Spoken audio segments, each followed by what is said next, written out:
ठीक है। तो नाजिल साहब, ये जो ऐवान उर्दू रिसाला है जो कि दिल्ली उर्दू एकेडमी निकालती है हर महीने, तो हम लोगों ने ये पढ़ा दोनों ने, कैसा लगा आपको इसका अप्रैल का शुमारा? शुमारा बहुत अच्छा है और एक ज़रूरी सिलसिला अब शुरू हो चुका है इसमें जो जिलानी बानों से ताल्लुक़ रखता है। जिलानी बानो नाम है उनका, उनसे ताल्लुक़ रखता है। तो इसमें उनसे मुतालिक अच्छे तीन, शायद हाँ, तीन अच्छे मज़ामीन शाया हुए इस बार, और ज़रूरी थे। उनमें कुछ अहम बातें भी थी, और इसके अलावा भी इसमें एक दो मजमून बहुत मार्के के थे। तो इसमें एक खास के जो एक मजमून था जो आज, जिसको आज हम लोग अपनी गुफ्तगू का मरकजी हिस्सा देने की कोशिश करेंगे, वो फारूकी साहब से मुताल्लिक है। मजमून का उन्वान है, क्या क्या उन्वान था फारूकी साहब की? मजमून इकबाल का श- उन्वान था हुजूर। नहीं, मैं बता देता हूँ देख के, क्योंकि आपने फारूकी की इकबाल मजमून नाम शनासी। ही फारूकी की इकबाल शनासी जी। जी जी जी जी। और भी इसके अलावा दीगर मजामीन भी अच्छे हैं, उनको भी पढ़ा जा सकता चलिए है। एक बार सब पे जरा जरा एक कहना चाहिए, तायराना निगाह डाल लेते हैं चलते चलते। जी जी जी, सबसे बिल्कुल पहला बिल्कुल। मजमून था सज्जाद जहीर के ऊपर, बन्ने भाई कहते थे उनको। हम्म डॉक्टर कमर हम्म रईस का लिखा हुआ मजमून है, डॉक्टर कमर रईस का। वो तो इंतकाल फरमा चुके हम्म हैं, वो पुराना मजमून होगा। हम्म। तो क्या समझा आपने इस मजमून से भाई? सज्जाद जहीर, अब ये असल में ये नाम जो है, जो लोग बन्ने बन्ने भाई, असल में जितने भी उनके साथ के लोग हैं वो उनको बन्ने भाई ही कहते थे। लेकिन जब भी आप उनको देखेंगे, उनकी उनकी मतलब ऐसे जो सज्जाद जहीर शख्सियत और फन, लेकिन ये बन्ने भाई जब भी ये असल में उनको, हमने उनकी शायरी को बहुत ज्यादा नहीं पढ़ा, लेकिन जब भी कोई उनको बन्ने भाई कह के बुलाता है तो अंदर से, ना हमने उनको पढ़ा ना कमर रईस साहब को बहुत ज्यादा पढ़ा, लेकिन ये अंदर से एक वो लगता है कि ये कोई मतलब एक अलग तरह से तासुर देता है इस तरह के मजामी। इस तरह के एक मजमून शायद फैज ने भी लिख रखा है उनके ऊपर, तो वो भी पढ़ने लायक है। और ये मजमून भी बहुत अच्छा है। इसमें एक किताब के हवाले से बात की गई है, वो किताब ही उस किताब का नाम मेरे दिमाग से निकल रहा है इसमें शायद। अंगारे। अंगारे। हाँ, अंगारे अंगारे अंगारे। तो वो उनके। किताब भी पढ़ने के साथ। जी, कुछ कह रहे हैं आप? हाँ हाँ, नहीं मैं कह लूंगा, आप पूरा कीजिए बात को। जी। नहीं, हम ये अच्छा मजमून है, और उनकी कुछ शख्सियत पे भी रोशनी डालता है। कुछ लिखने वाले के बारे में उनके ताल्लुकात के साथ के बारे में बताता है। आप बताइए कि आपकी क्या राय है इस मजमून के बारे में? मेरी राय ये है नाजिल साहब, कि ये सज्जाद जहीर गैर मामूली जहानत के आदमी थे।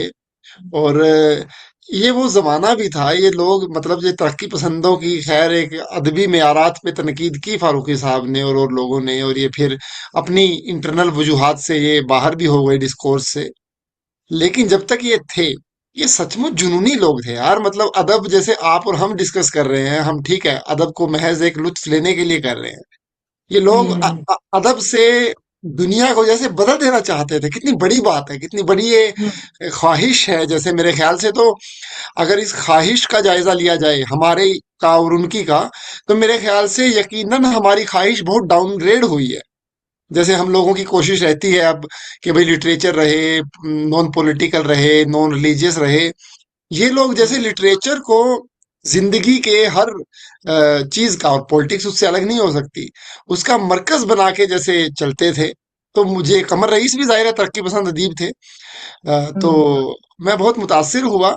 और इसमें लिखा है अंगारे, जो उनका शॉर्ट स्टोरी कलेक्शन है, तो वो मशहूर भी है उनका।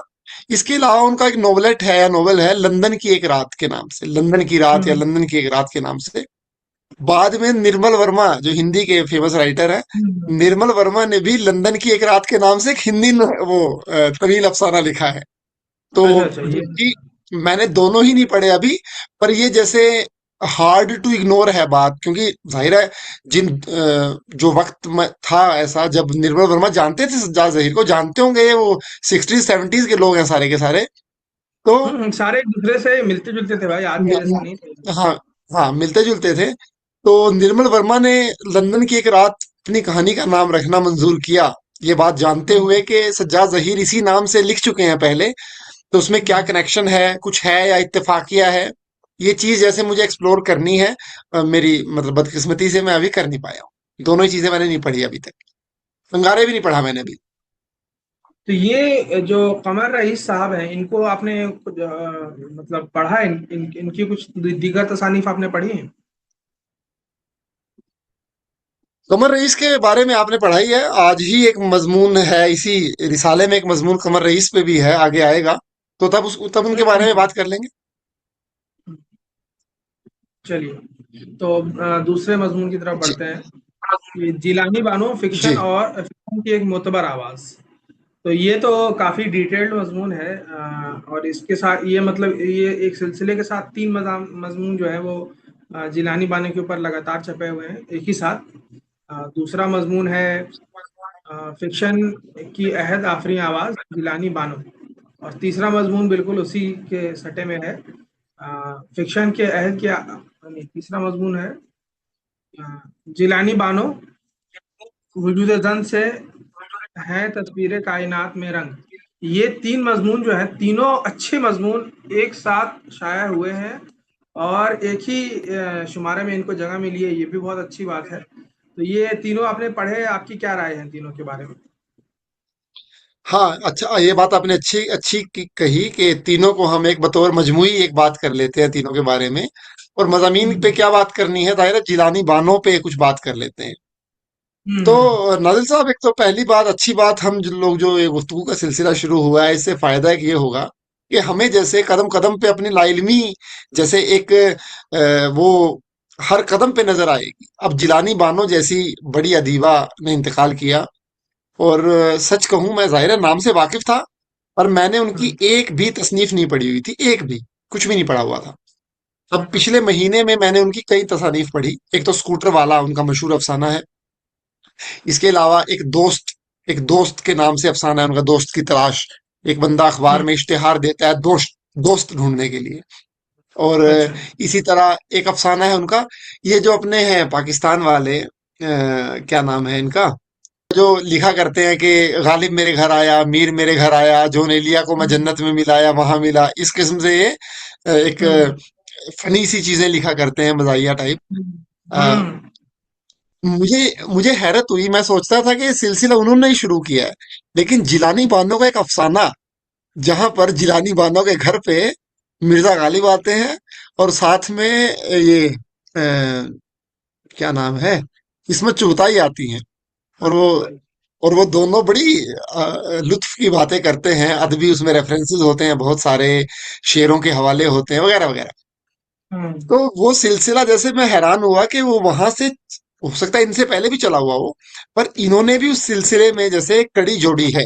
वरना मुझे लगता था सिर्फ अनवर मकसूद हैं जो जिन्होंने ये इस तरह से जो लिखते हैं कि भाई मीर मेरे घर आया या गालिब मेरे घर आया। एक तो ये बात हुई, ये तो छोटी बात है।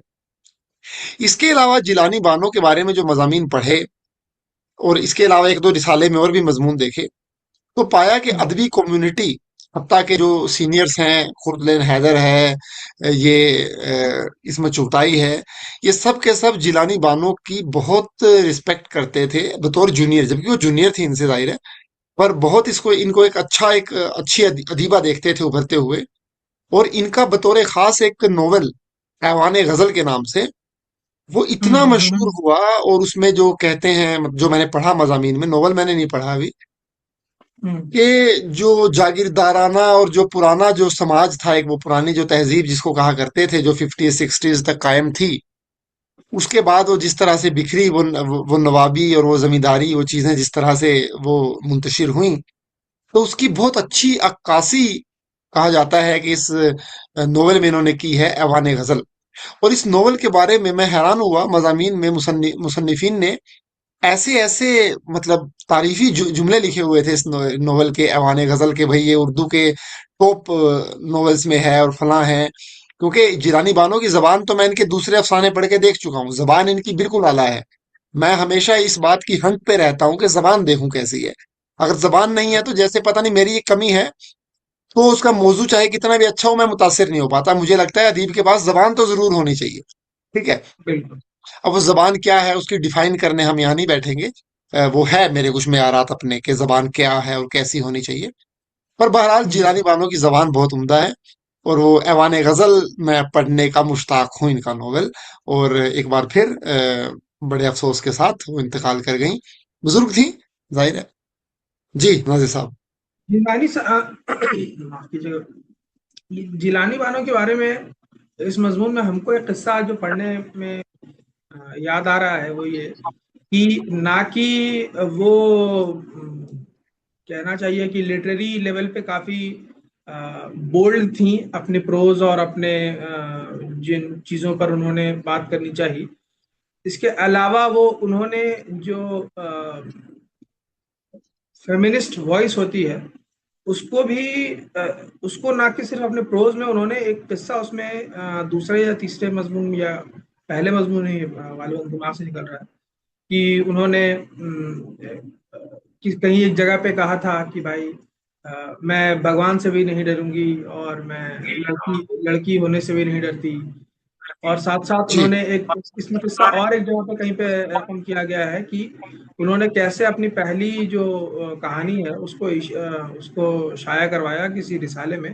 अब वो रिसाले का नाम जो है वो कोई मतलब उस वक्त का कोई रिसाला होगा, लेकिन ये रिसाल मतलब उन कहने का ये मानी कि ना कि सिर्फ वो प्रोज और मतलब जो शख्सियत उनकी उनकी कहानी में है और जिस तरह की कहानियां वो लिख रही थी उस जमाने में, ये उनकी अपनी शख्सियत का भी हिस्सा थी कि इस तरह का उन्होंने उनकी सोच भी बिल्कुल उससे अलहदा नहीं थी। कुछ ऐसे एक हमको एक किसी अंग्रेजी कोई राइटर थी उनका किस्सा याद आ रहा है कि वो अपनी जाती जिंदगी में वो किसी से बात भी नहीं करती थी और उनके घर में किसी को मालूम ही नहीं था कि उन्होंने कभी कुछ लिखा भी है। लेकिन जब और उनके मुकालमे जो है खास के जो है वो विक्टोरियन एरा में, विक्टोरियन नहीं सॉरी मतलब बाद के एरा में खूब पढ़े जाने लगे। और जो जो मुसन्निफ है उसकी जब लोगों को मालूम चली कि अरे ये तो ये कैसे लिख सकती है, इसको तो किसी ने खुद आज तक बात करते ना सुना। तो ये चीजें जो जो एक तजाद आ जाता है उससे जिलानी बानो की शख्सियत के ऊपर भी काफी अच्छी बातें इसमें लिखी गई हैं। क्योंकि अब उनके इंतकाल के बाद ऐसी बातें मतलब जाहिर सी बात है कि अब उनकी शख्सियत के ऊपर भी बातें होंगी ही। लेकिन ये देखकर भी अच्छा लगता है कि वो बहुत जोश से अपने मतलब उन्होंने लिटरेचर को बहुत सीरियसली लिया हुआ था। ये सीखने की चीज है सबके लिए। जैसे वो मतलब सिर्फ वो यूं नहीं था कि वो अपनी मतलब क्राफ्ट जैसा आपने जबान की बात की, तो क्राफ्ट के लेवल पे भी साथ साथ जैसे जैसे बातें उन्होंने अपनी प्रोज में कही, जिस तरह से कही, वो सब गौरतलब है। इसमें से आपको आपने पढ़े तीनों लगातार आपको मतलब किसी जो दूसरा वाला मजमून है तीनों में सबसे बेहतर मजमून कौन लगा आपको मतलब उनके? ये मुझे बात अभी नाजिर साहब ध्यान नहीं आ पाएगी सबसे अच्छा कौन सा लगा था। मैं हमको जाहिर है तो जो हमने नोट्स बनाए हैं हाँ वो देख के तो मैं कुछ बता पाऊंगा, पर मुझे ध्यान नहीं ऐसे आएगा। हाँ हाँ, ये नोट्स दरअसल हमारे पास हम उसको प्रिंट आउट उसका निकालना भूल गए। हमको इसमें एक बहुत एक ये दूसरा मजमून जो है जो जो लिखा जी। था इन्होंने खान अहमद मुनव्वर फारूक है। साहब। नहीं दूसरा, वो तीसरा है, कौन सा है? अच्छा तीसरा सॉरी है, तीसरा तीसरा। है। हाँ वो मजमून ये मजमून भी अपने आप में बहुत जबरदस्त था। इन्होंने भी बहुत अच्छी अच्छी बातें, जो हमारे सामीन हैं उनसे हम गुजारिश करेंगे कि ये मजमून तो आप लोग जरूर ही पढ़िए। और इसके और भी दोनों और दूसरे मज़ामिन भी बहुत अच्छे हैं, ये मजमून लेकिन ज़रूर पढ़िए आप लोग। और इसमें उनके क्राफ्ट के एतबार से भी बात की गई है और उनकी कहानियों का कुछ कुछ अच्छी कहानियां भी उनकी मेंशन की गई हैं। क्योंकि हमने उनको पढ़ा नहीं था, तो अब किसी से पूछना, तो किसी से पूछने से बेहतर है कि इसमें जो कहानियां मेंशन की गई हैं अगर शुरुआत करना चाहे तो हम भी वहीं से कर रहे हैं और जो हमारे सामईन है वो भी वहीं से कर सकते हैं शुरुआत। चलिए अब आगे बढ़ते हैं हम जी। लोग। आपने आपने ये भी देखा होगा नाजिल साहब, जरा 30 सेकंड और लूंगा इसी मौजू पे।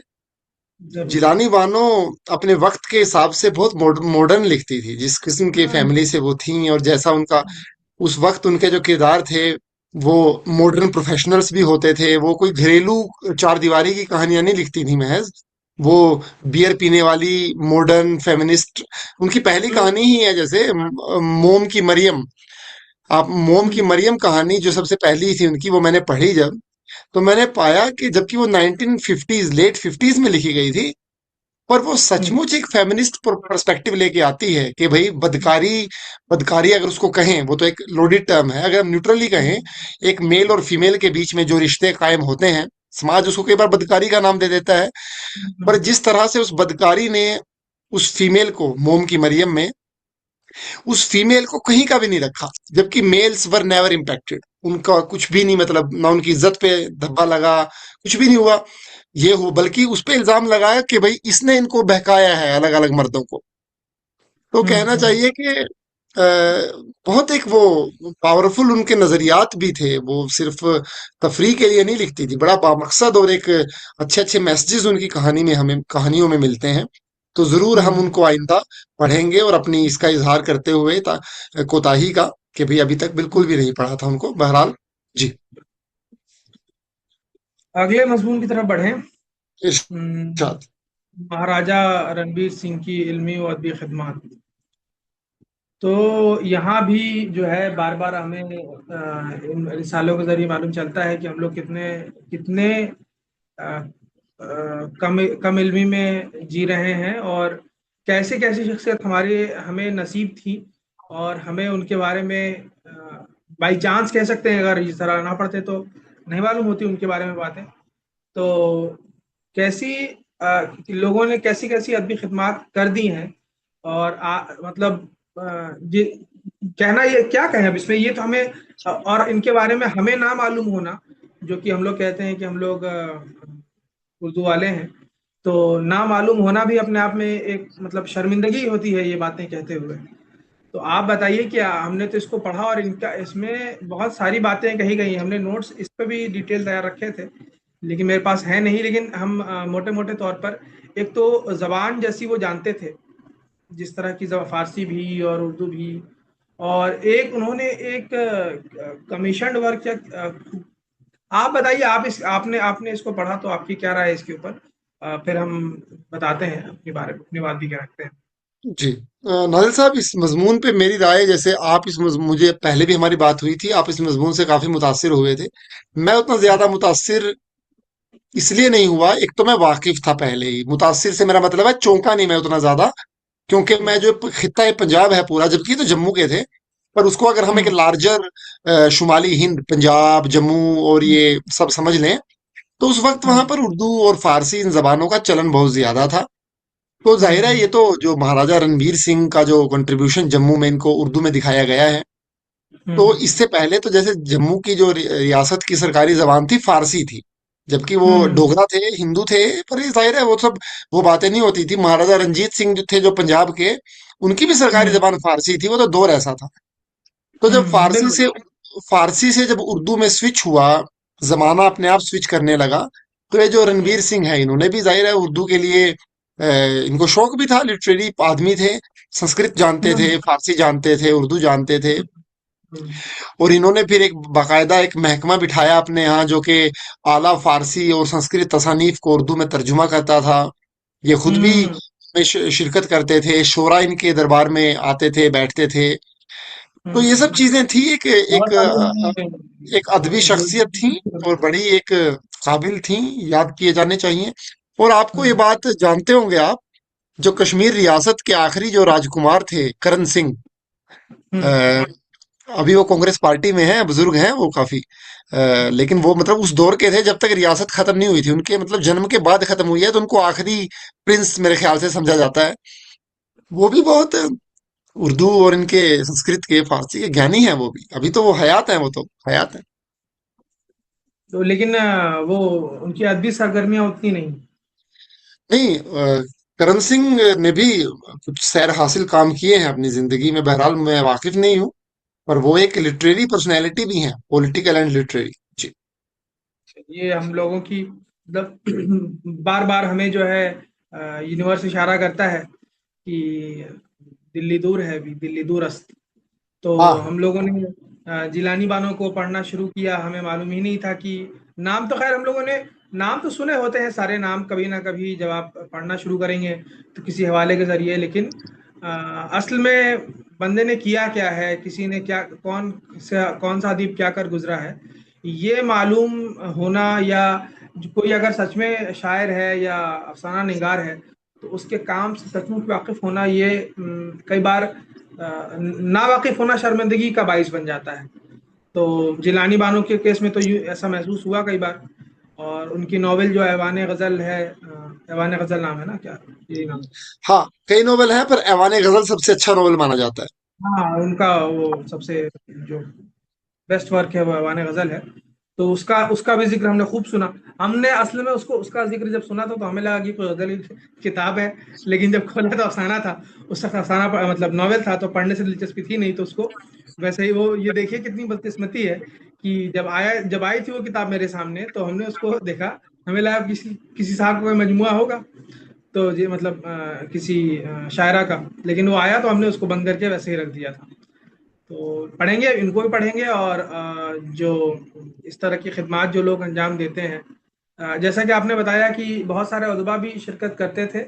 और जबान जो है, अच्छा एक चीज आप बताइए कि क्या ये मतलब एक तो ठीक है, इनको वो सरकारी जबान के तौर पर वो जबान मिली, लेकिन इन्होंने जिस गर्मजोशी से उस जबान को अपनाया, और उस जबान के ना, उसमें ना कि सिर्फ उदबा को उसके फरोग दिया, उसके इंस्टीट्यूशंस भी कायम किए इन्होंने, कि अरबी के भी और उर्दू के भी, सॉरी फारसी के शायद। तो ये ठीक है, मतलब सरकारी जबान होना अपना, लेकिन गर्मजोशी देखकर हमें जो है मतलब अंदर से बहुत खुशी हुई, और बहुत अफसोस हुआ कि हमें देर से मालूम चली ऐसे लोगों के बारे में। खैर, आगे बढ़ते हैं। आगे मैं अर्ज करूं कि जी। दो दो तो गजलें थी राजेश रेड्डी की और मेहताब हैदर नकवी की। अच्छी गजलें थी, हम्म। अच्छी थी। राजेश रेड्डी की भी ठीक थी, और अच्छे हम्म। शायर हैं राजेश रेड्डी, जाहिर है मारूफ हैं, और वो अच्छा ही कलाम कहते हैं। कोई बहुत खास गजल नहीं थी, ठीक थी। मेहताब हैदर हम्म। नकवी की जो गजल थी वो इकबाल की जमीन में थी। हम्म। है जिंदगी ये रदीफ थी उसकी। तो ठीक हम्म। है, अच्छी थी। इससे आगे मजमून था जदीद दक्कनी शायरी में समाजी मसाइल। जदीद हम्म। दक्कनी शायरी में समाजी मसाइल। अब हम्म। ये मजमून मैंने पढ़ा, मुझे ये मजमून कोई ज्यादा मतलब कुछ इसमें ऐसी बात नहीं लगी खास। ठीक है, इन्होंने दो चार जदीद मतलब फिफ्टीज के बाद के दो चार शोरा के हवाले दिए हैं, हैदराबाद और या उधर दक्कन हम्म। रीजन के। और किस तरह से किस किस ने, किसी ने किसानों के बारे में कुछ लिखा है, किसी ने मजदूरों के बारे में लिखा है, वो जो समाजी जो औरतों के मसाइल पे लिखा है। मजमून जाहिर है ये एक ट्रेडिशनल स्टीरियोटिपिकल जो मजमून होता है इस किस्म के जायजे हम्म। लेने का। इसको मैंने इसलिए डाउन प्ले थोड़ा इसलिए किया क्योंकि जो इस शोरा का इन्होंने जिक्र किया है कोई ज्यादा मशहूर शोरा नहीं थे।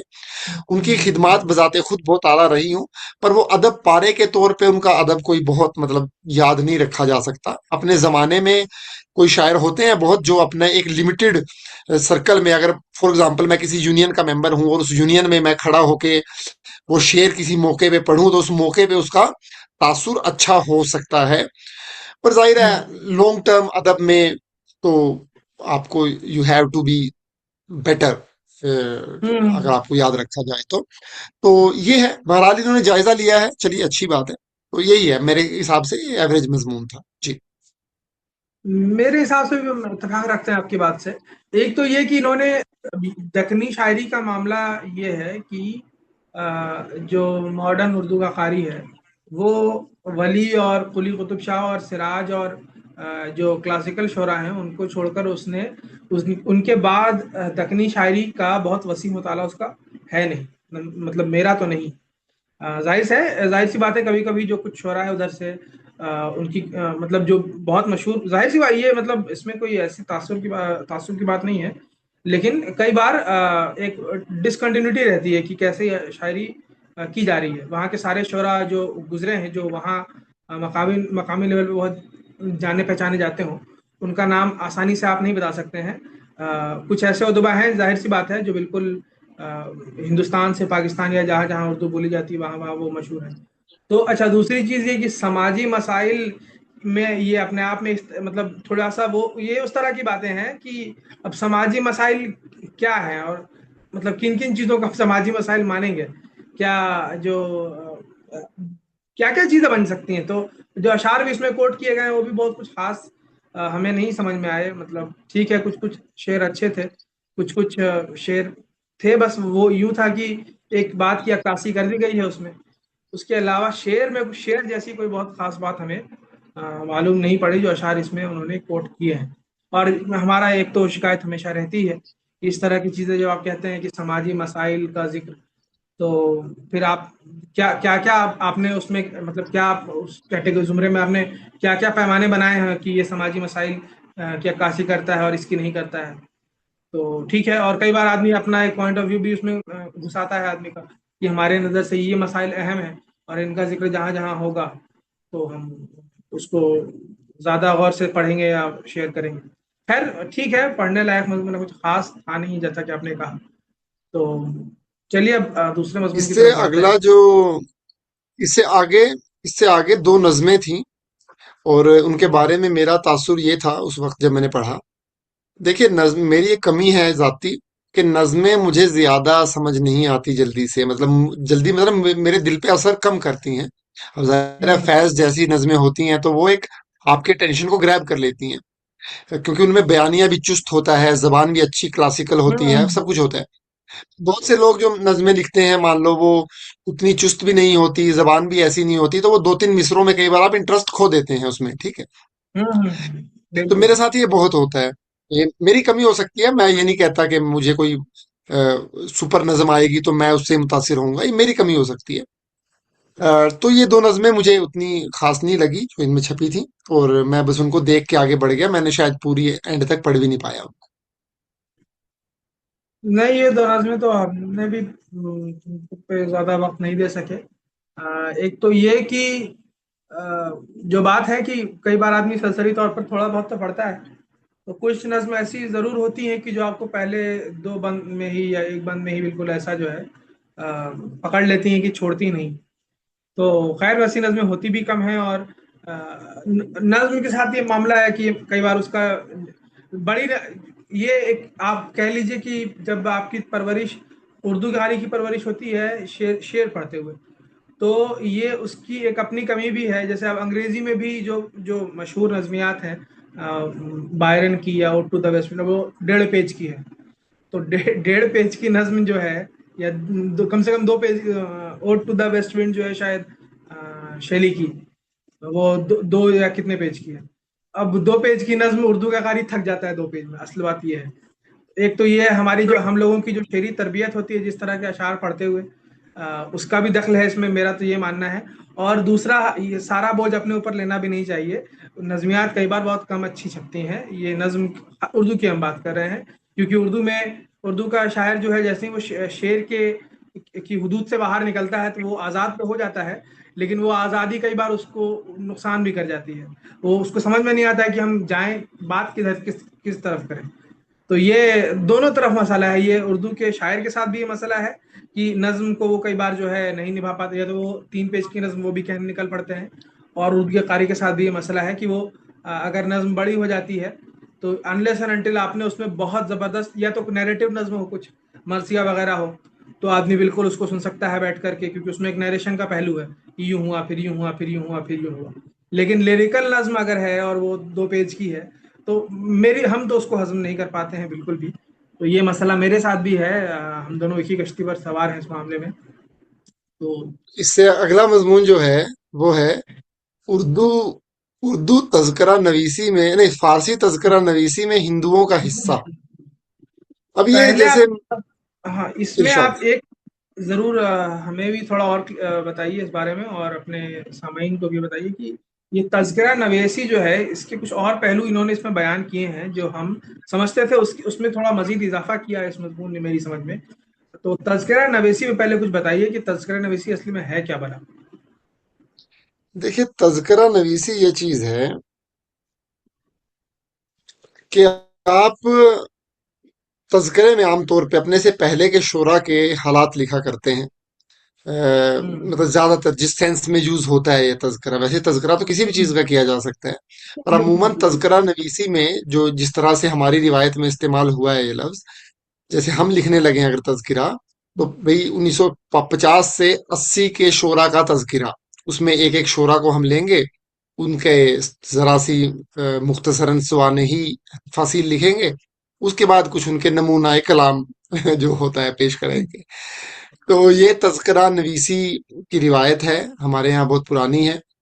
और हम्म इसके बाद इस मजमून की अच्छी बातें ये है कि तो इसने तज़किरा नवीसी के बारे में काफ़ी चीज़ें बताई हैं, कि खासकर ये हम्म फारसी में रिवायत किस तरह थी और उर्दू में किस तरह मुंतकिल हुई वगैरह। और उसके बाद जो कोर है मजमून का, कि हिंदुओं का हिस्सा फारसी तज़किरा नवीसी में, इसमें दो बातें हैं, मैं आपको बताऊं फ्रैंकली। एक तो ये मैं रिसालों में चलन बहुत देख रहा हूँ, अभी शायद उर्दू दुनिया रिसाले में है कि हिंदुओं का जम्मू कश्मीर की शायरी में हिस्सा या कुछ हिस्सा। तो एक ये जो एक हिंदुओं का हिस्सा, अ, ये अब ये होता है, जो अकलियत होती है किसी चीज में, उसमें ऐसा टेंडेंसी होती है। जैसे आप एक और चीज देखेंगे, जैसे ऐसी किताबें छपती हैं, आजादी की लड़ाई में मुस्लिमों का हिस्सा, या कूल की बात आपने जरूर छीन ली अभी, बिल्कुल। भारत के देश मुस्लिम देश प्रेमियों का किया का हाँ, तज़किरा, कि जैसे कि भाई मुस्लिम फ्रीडम कुछ लोग देश फाइटर्स। प्रेमी हुए हैं, बाकी लोग नहीं थे, या कुछ ऐसा। तो ये उसी किस्म में जरा सा, पर मैं इसकी जरूरत भी समझता हूँ इन चीजों की, क्योंकि एक ताज्जुब क्रिएट हो जाता है चीज का। तो वो मतलब जो भी लिखता है इन चीजों को, वेल इंटेंशनड होता है वो। पर मुझे ये हम्म चीजें जैसे कम पसंद आती है, इस किस्म के जैसे गुलदस्ते भी छपे रहते हैं उन कई बार, हम्म, कि भाई कंटेम्प्रेरी हिंदू शायरों का कलाम, बिल्कुल ऐसे बिल्कुल। वगैरह। ये तो एक तो ये बात है, चलो ये बात मुझे बहुत ज्यादा पसंद नहीं आती, पर मेरे ख्याल से ये नागुजीर भी है। अक़लियतों का जायजा एक रिवायत में मेरे ख्याल से ऐसे लिया जा सकता है कि लेजिटिमेट तरीका है जायजा लेने का। अच्छा, अगली बात जो है, इनमें जो तज़किरा नवीसों का, इन्होंने पांच छह तज़किरा नवीस जो हिंदू थे, वो कायस्थ और मुंशी टाइप लोग, जो दरबारों से वाबस्ता रहते हैं, उस किस्म के लोग थे ज्यादातर। तो उनके हम्म बारे में पढ़ा हमने, कुछ ज्यादा बोलने को उन पे है नहीं, उनके सबके बारे में थोड़ा थोड़ा लिखा था। और लिखा था कि भाई हम्म किसने क्या तज़किरा लिखा और उनकी क्या खिदमात हैं। खिदमात उसी हम्म किस्म की हैं जो तज़किरा नवीसों की हो सकती हैं, जैसा कि मैंने पहले अर्ज किया, कि भाई हम्म आप लिखते हैं कि ये शोरा गुजरे हैं, यूं गुजरे हैं। अब मुझे हो सकता है एक आध तज़किरा नवीस ने कुछ और चीज लिखी हो, पर वो मुझे इतना ज्यादा ध्यान नहीं है इस वक्त। पर बहरहाल इसमें इन चीजों का जायजा लिया गया है। वो ज्यादातर जो तज़किरा नवीस थे, वो 17वीं और 18वीं सदी से रिलेटेड थे ज्यादा। जी। ये तो आपने बिल्कुल मेरे मुंह की बात ही छीन ली। असल में है क्या ना, ये हम मेरी समझ से इस तरह के जो मज़ामीन हैं वो कभी कभी आते रहें तो वो ठीक है, वो की ज़रूरत भी है।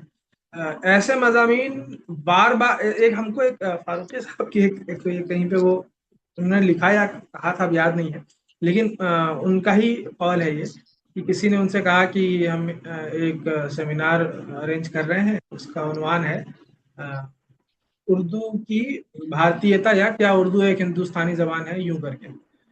तो फारूकी साहब ने अपने खास अंदाज में उसको कहा कि भाई कितनी बार आप उर्दू का पाजामा उतरवाएं।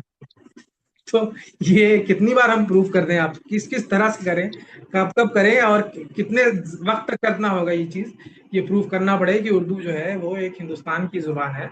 और सारे मजहब के लोग, सारे मतलब हर तरह के लोग, इसमें कोई ऐसा नहीं है जिसने उर्दू में ना कहा हो। राजा महाराजा से लेकर के जो हर जो जिस हर जिस तरह की भी आप चाहें, आपको उर्दू में उसके कहने वाले, उसके उदबा में शुमार, या उसके कम से कम रीडर्स में, या इस तरह के लोग मिल जाएंगे, जरूर मिलेंगे।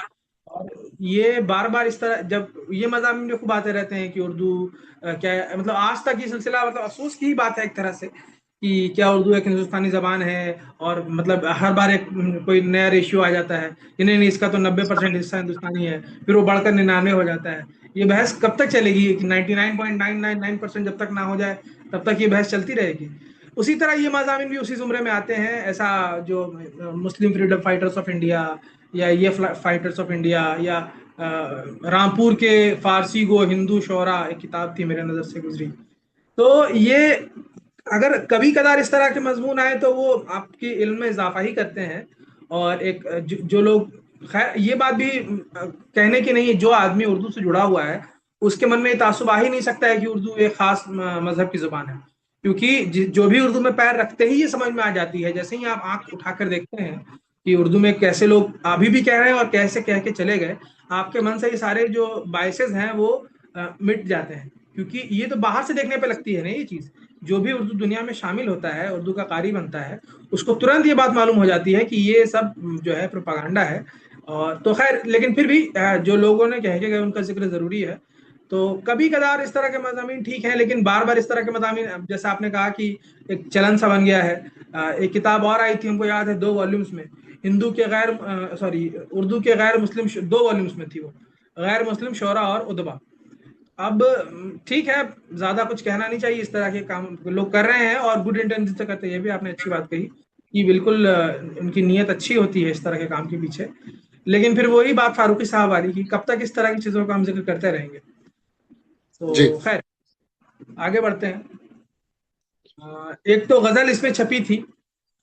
गजल, तो गजल आपने पढ़ी है ये?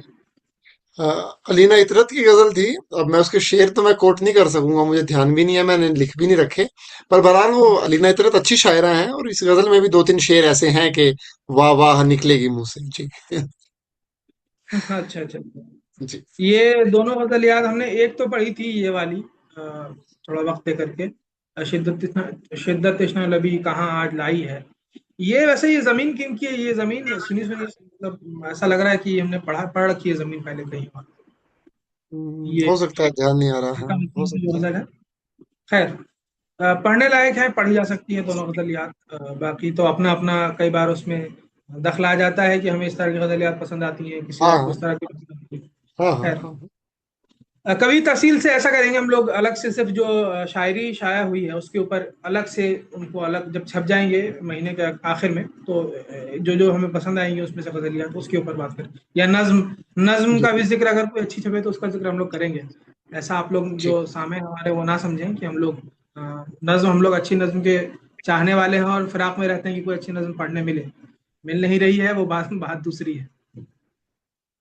जी। ये अगला मजमून जो है, ये हमने पढ़ा नहीं, ये उर्दू अदब में जदीदियत और माँ बाप जदीदियत का तस्वुर, ये असल में हमसे ये रह गया लगता है हमसे पढ़ना। ये तो मजमून, ये मजमून आपने पढ़ा तो आप बताइए क्या इसमें क्या क्या आप, ये तो इसमें तो ये तो काफी डिटेल्ड मजमून था, हमने थोड़ा इसको सरसरी तौर पर देखा था पहले।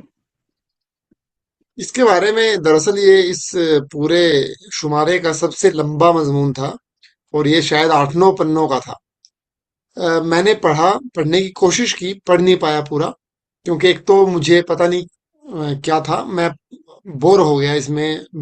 3-4 पन्ने पढ़ के चीजें रिपीट होने लगी, क्योंकि जदीदियत और माबाद जदीदियत, अब जो वही एक तो हेडिंग्स नहीं थी मजमून में, वो फ्लैट था, सरसरी बिल्कुल। अब जदीदियत की तारीफ की है इसमें कि भाई वो तन्हाई और एक अपनी जात के बारे में लिखने लगा था आदमी, कोई भी नजरिया छोड़ के अपनी जात ही एक नजरिया बन गई थी, इंडिपेंडेंट हो गया था आदमी, ये जदीदियत थी।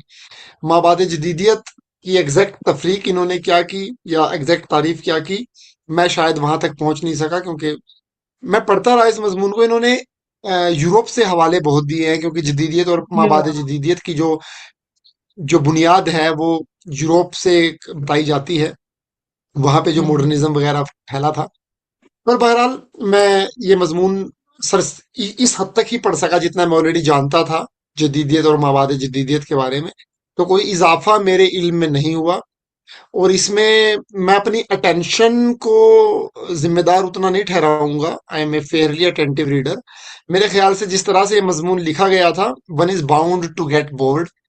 मजमून खासकर जो तवील होते हैं, उसमें चाहिए, एक मैं वैसे बता रहा हूँ मैं क्या चाहता हूँ, क्या होना चाहिए ऐसे मजामीन में। तवील अगर आप लिख रहे हैं, कम से कम पहले 1-2 पैराग्राफ्स में पहले आप बताएं कि इस मजमून में क्या क्या आएगा कारी के सामने, ताकि हमें पता हो कि what we are going to face.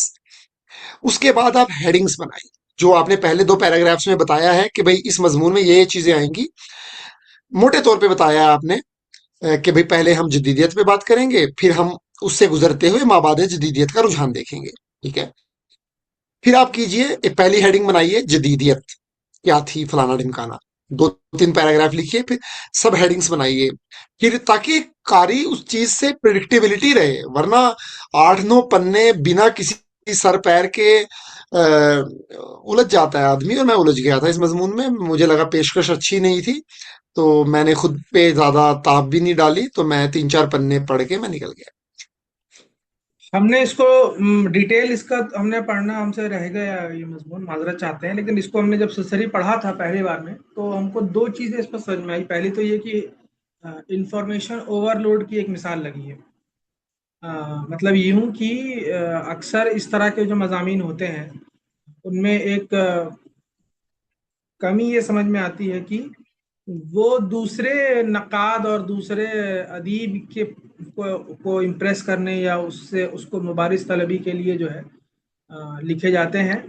और इसमें अब जैसे हम जैसे कारी हैं तो या कोई उसको ये जो आपने बात कही वो बिल्कुल सही बात है कि आपको प्रॉपरली इंट्रोड्यूस कराना चाहिए टॉपिक से, और फोकस उर्दू जबान को रखकर ही करना चाहिए।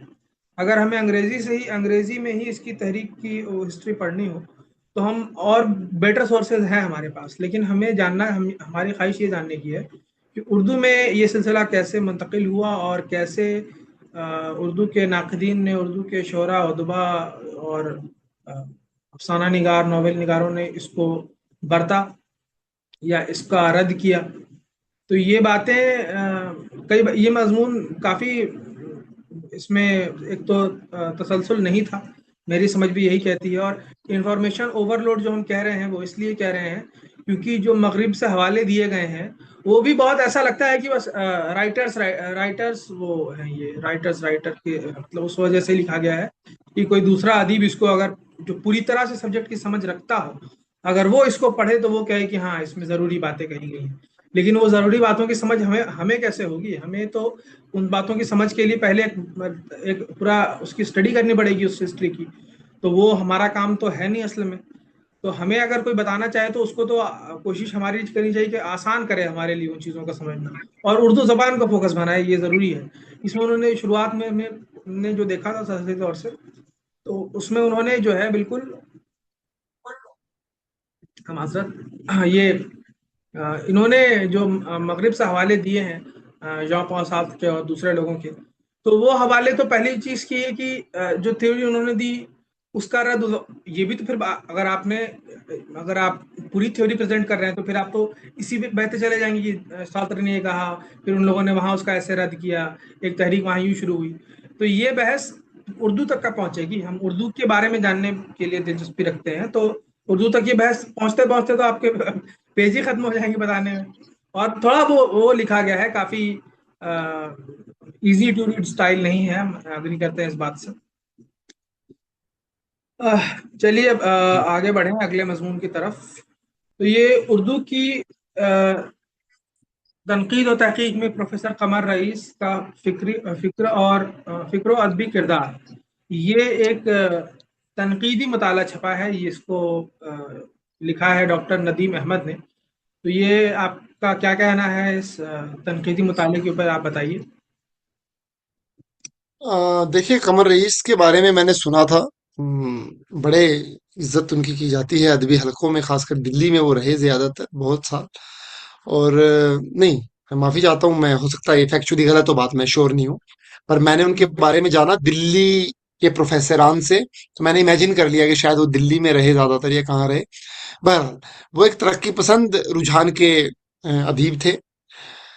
उनके बारे में मैंने उनका काम तो कभी नहीं पढ़ा था, उनको सिर्फ एक इनफॉर्मल हवालों से पढ़ा था कि कमर रईस साहब कब मिलते थे, वहां बैठते थे, ये होता था प्रोफेसरान के उनमें निजी बातों में। अ, इस ये मजमून मैंने उनके बारे में पढ़ा तो पहली बार मैं उनके बारे में कुछ जान सका।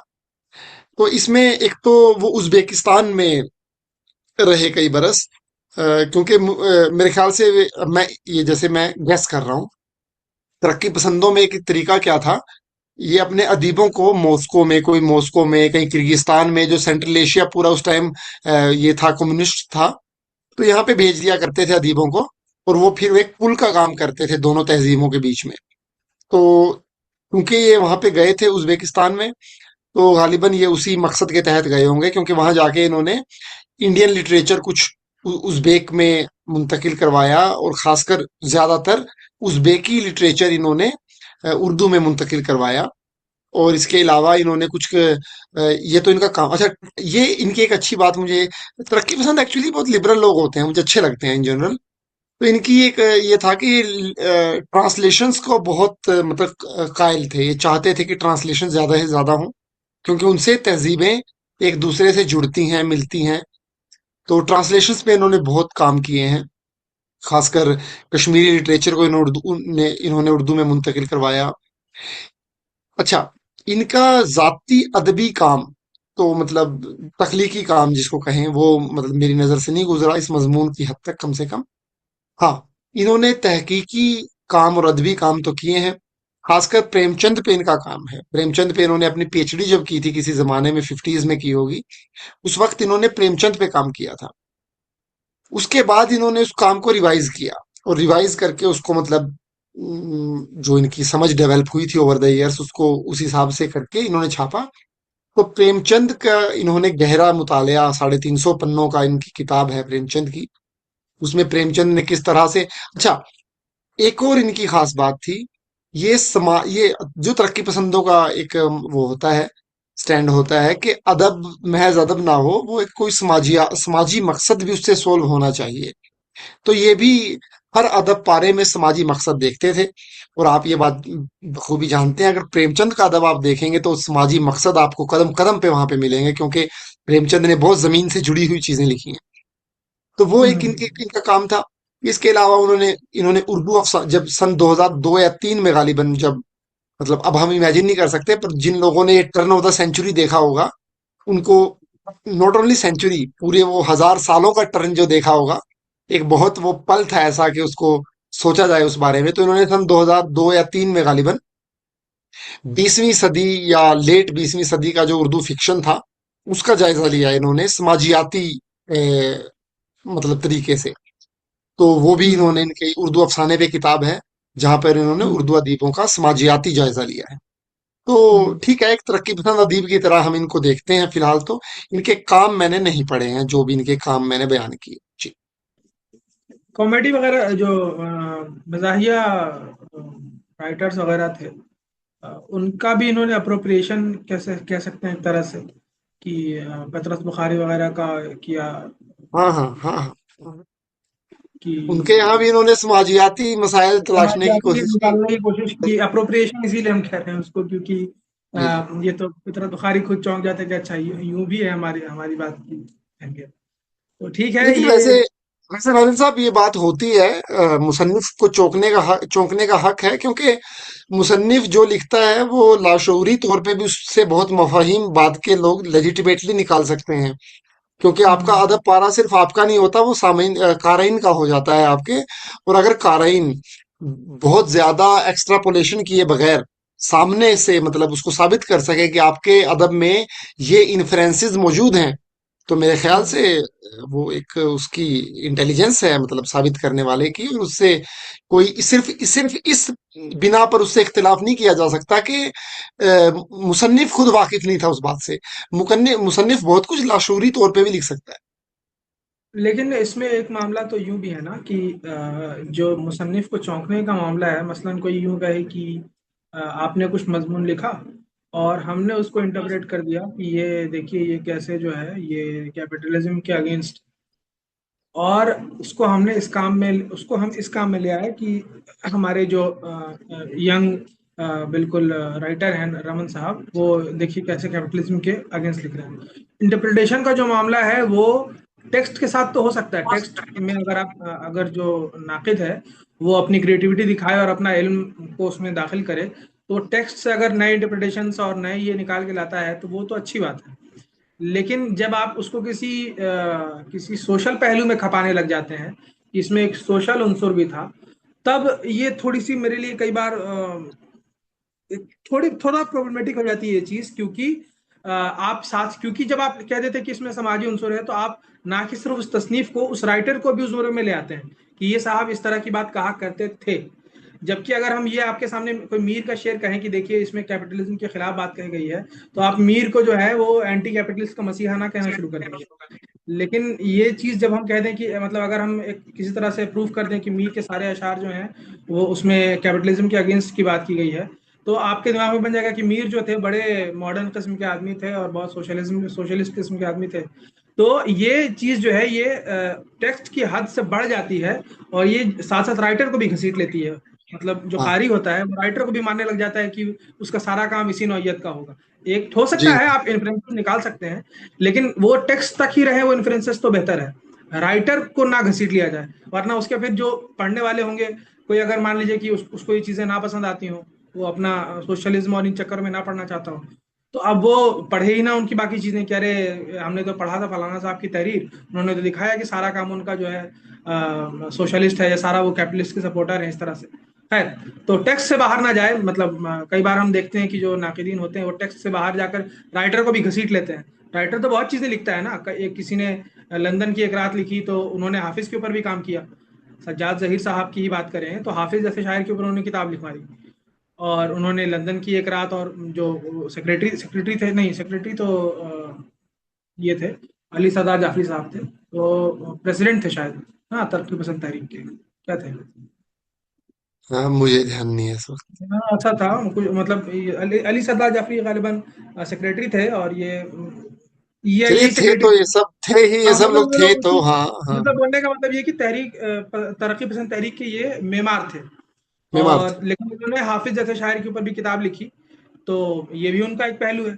और सबको मतलब वो भी सज्जाद ज़हीर है, ये भी सज्जाद ज़हीर है। खैर, आगे बढ़ते हैं। जी। दूसरा मजमून है जो पहले तो कुछ गज़लियात हैं। मैं एक, इस ये मौका है नाजिल साहब, एक बात आपको मैं बताऊं। जी जी। एक तो आपकी बात में ही मैं जोड़ता हूँ, ये बात सही बात है। आइडियाज की बजाय कई बार पर्सनैलिटी का अप्रोप्रिएशन कर लेता है आदमी, और दूसरी बात ये भी हो जाती है कि उसकी अपनी बात को साबित करने के लिए सिलेक्टिव रीडिंग भी करने लग जाते हैं किसी ऑथर की। आपने 100 चीजें लिखी हैं, मैं आपकी 10 चीजें दिखा दूंगा कि नाजिल साहब तो के कम्युनिस्ट थे। आपकी 90 चीजें मैं नहीं दिखाऊंगा, तो ये कई बार ये चीजें ना हो, जाहिर सी बात है, वो ठीक है। अच्छा, इसके बाद अब कौन क्या लिखता है, किसकी क्या आइडियोलॉजी है। इंसान, मतलब मैं ये बातें मानने लगा हूं नादिल साहब धीरे धीरे, कि इंसान जो है ना, कोई भी हो, चाहे वो किसी भी आइडियोलॉजी का कितना ही मतलब पक्का पाबंद और कट्टर एक तरह से वो हो, पाबंद हो, लेकिन इंसान फिर भी मतलब हर चीज से बड़ा होता है। उसका अगर कुल्ली जायजा बाद में लिया जाएगा ना, तो वो इंसान का कोई भी जुमरा, कोई भी इंसान हो, चाहे मामूली से मामूली, कोई जुमरा उसको कैद करने के लिए जैसे काफी नहीं हो सकता। और ये मैं उनकी बात कर रहा हूँ जो सबसे ज्यादा पाबंद लोग हैं। हमारे जैसों को तो खैर क्या। तो इंसान है फिर इंसान। अब मुझे इस दो शेर याद आ रहे हैं, वो मैं सुनाना चाहता हूँ। एक तो फिराक साहब का शेर है, मायूस नहीं होते, अफसुर्दा नहीं होते, मायूस नहीं होते, अफसुर्दा नहीं होते, हर जुर्म और खता करके इंसान है फिर इंसान। वाह वाह वाह। और एक है अजीज हामिद मदनी का शेर। हम्म। और ये शेर मेरे दिल पे लग गया जैसे जब मैंने सुना। इंसान की बड़ाई है ये, इंसान की मतलब हर चीज के उसमें। हजार उसके तगाफुल की दास्तानें हैं, हम्म। हजार उसके तगाफुल की दास्तानें हैं, मगर ये बात के है वो भी आदमी आखिर। वाह वाह वाह वाह। मगर ये बात की है वो भी आदमी भी। अजीज हामिद मदनी साहब का तो आपने हमको याद दिलाकर, ये तो एक शेर अब हमको बेदिल का याद आ रहा है। इरशाद।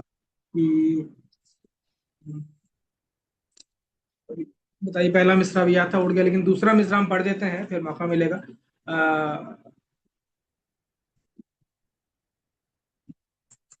कद्र खुद दूसरा नीस्ती। दूसरा भी उड़ गया।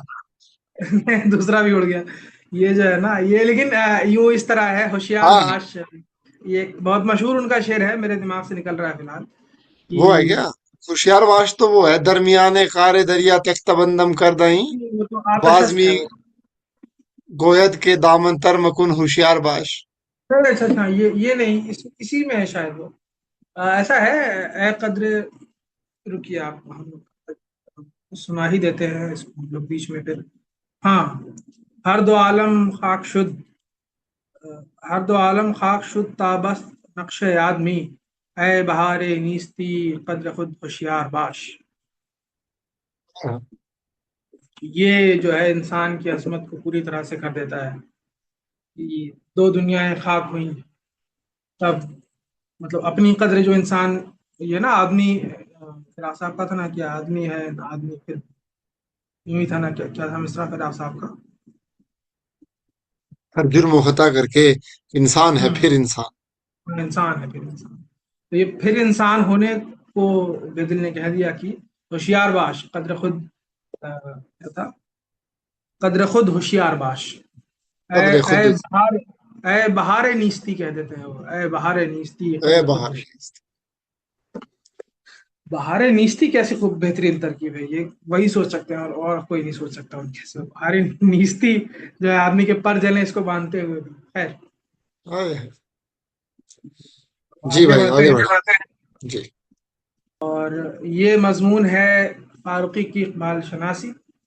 तो पहले आप जी। बताइए कि आपने ये, वैसे तो ये मजमून बहुत अच्छा है, लेकिन एक बात और हमको बताइए कि ये मजमून लिखा है कि उन्होंने, नाम है उनका तनवीर अहमद साहब, ये रिसर्च स्कॉलर हैं और अच्छा मजमून लिखा उन्होंने। तो आप बताइए आपका क्या कहना है इसके बारे में। देखिए फारूकी इकबाल के बारे में जो सोचते थे वो मैं कुछ कुछ जानता था पहले से। एक इंटरव्यू था फारूकी, नैयर मसूद और इरफान सिद्दीकी के दरमियान। मैंने आपको उसका लिंक भी भेजा था। उसमें फारूकी साहब के बारे में ये कहा गया था कि फारूकी साहब आप ये जरा सा, एक तरह से कहना चाहिए या कम से कम लोगों का परसेप्शन ये है कि आप जरा सी चालबाजी सी करते हैं। इकबाल जिसको शायर मशरिक, शायर मिल्लत, शायर कौम और रहबर कौम और क्या क्या कहा गया है, उसको आप इन चीजों से अलहदा करके महज एक शायर की तरह देखना चाहते हैं। सिर्फ उसके यहाँ आप रियायत लफ्जी, उसके यहाँ आप सिर्फ हुस्न उस्लूब, उसके यहाँ सिर्फ और सिर्फ आप जबान की सलासत, जबान की बरजस्तगी, मुहावरे की चुस्ती, और सिर्फ आप ये चीजें देखना चाहते हैं। तो आप उनकी आइडियोलॉजी को तो छोड़ गए दूर। तो ये जैसे एक बेसिक बात है फिर फारूकी के बारे में जो कही जाती है, चाहे वो फिराक के हवाले से हो। हम्म, फिराक में जैसे मनफी तौर पे कहा जाता है कि फारूकी ने फिराक में जो भी ऐब निकाले वो सब उनकी, जैसे जिन चीजों पे इकबाल की तारीफ की, जबान, उस्लूब और ये, फिराक पे इन चीजों पे ऐब निकाले। अगेन फिराक की भी वो फिलोसफी, जो साइको, जो थिंकिंग थी, जिन पे उनकी तारीफ हुई थी फिराक की, इश्क और हुस्न के मुतालिक फिराक ने जो नई बातें की थी, उन पे फारूकी ने ज्यादा गौर नहीं किया।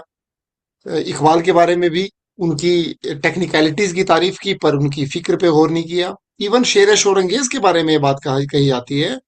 ये शेर शोरंगेज जो कि फारूकी साहब का मार्कतुल आरा काम है, उसमें जो मीर के शेर दर शेर शरह की है उन्होंने। ये कहते हैं कहने वाले कि जहां पर किसी शेर में उस्लूब की, बयान की, रियायत लफ्जी की, मुनासिबत की, अल्फाज की, नशिस्त की, बर्खास्त की, इनकी खूबियां या खामियां मिलती हैं, वहां पर तो फारूकी साहब लंबे लंबे मजामीन लिख देते हैं, पेज भर देते हैं एक शेर पे।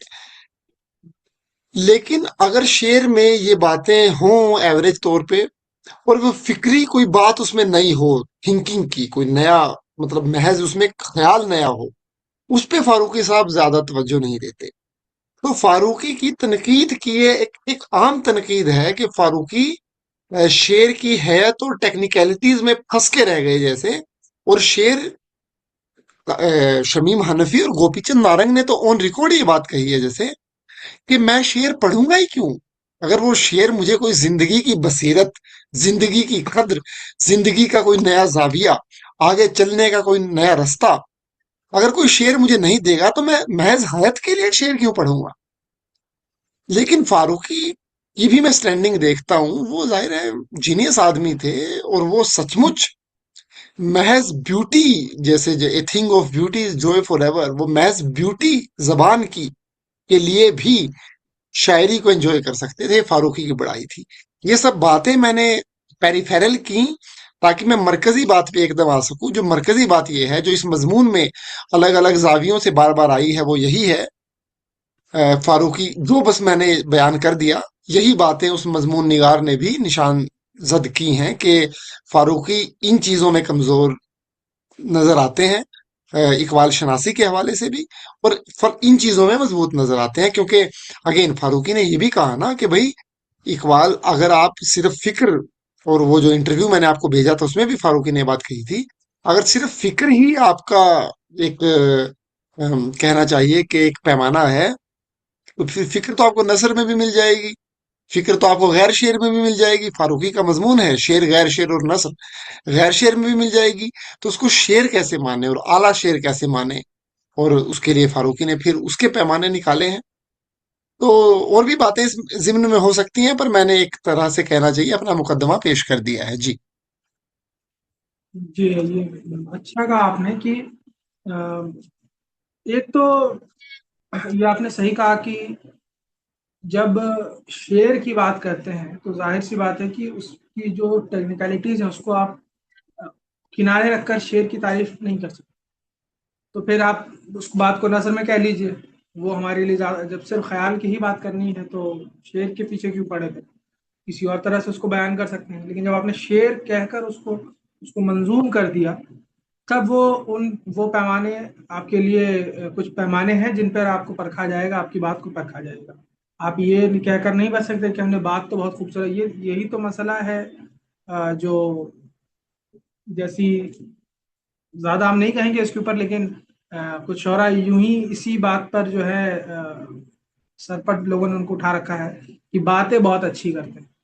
तो एक यूं तो खैर, जो इस मजमून के हवाले से अगर हम बात करें तो एक बड़ी चीज, एक तो बहुत अच्छा हम तारीफ इस मामले में करेंगे इस मजमून की कि एक बेहतरीन ओवरव्यू है फारूकी का जितना काम है उसके ऊपर, उसका एक अच्छा ओवरव्यू है।